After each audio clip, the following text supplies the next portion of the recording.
এবং বলছেন কেন আমরা আজকে এখানে একত্রিত হয়েছি।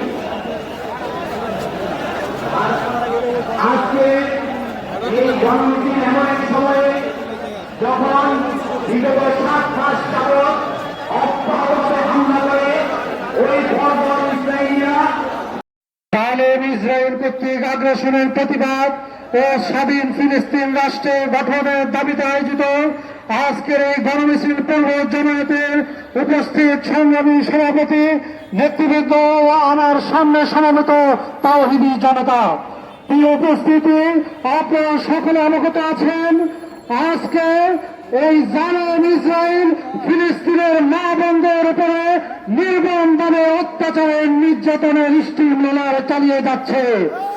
আমাদের মুসলিম মা বোনদেরকে হত্যা করছে, অথচ আজকে সারা বিশ্বে জাতিসংঘ থাকতেও এটার কোনো সমাধান হচ্ছে না।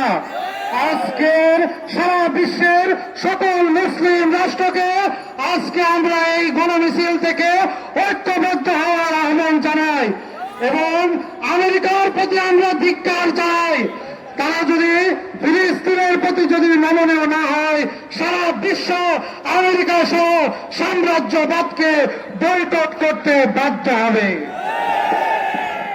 সম্মানীয় বন্ধুগণ, বক্তব্য রাখবেন ইসলামী জীবন দল বাংলাদেশ ঢাকা মহানগর দক্ষিণের সংগ্রামী সভাপতি যুবনেতা মৌলানা আল আমিন শহীদ।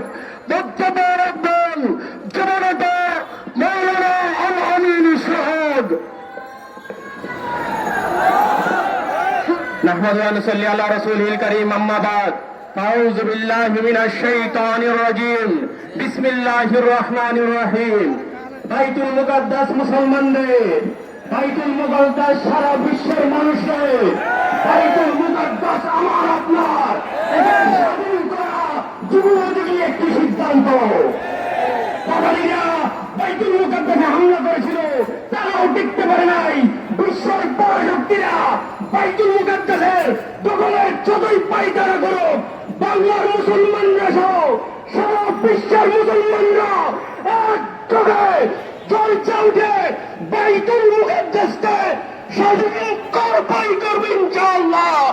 নাসরুল্লাহ বাতিল করে সাবিরা সাইদুল্লাহ আল জিহাদ আল জিহাদ। সংগ্রামী সাথী বন্ধুগণ, ফিলিস্তিনে ইসরায়েলি আগ্রাসনের প্রতিবাদ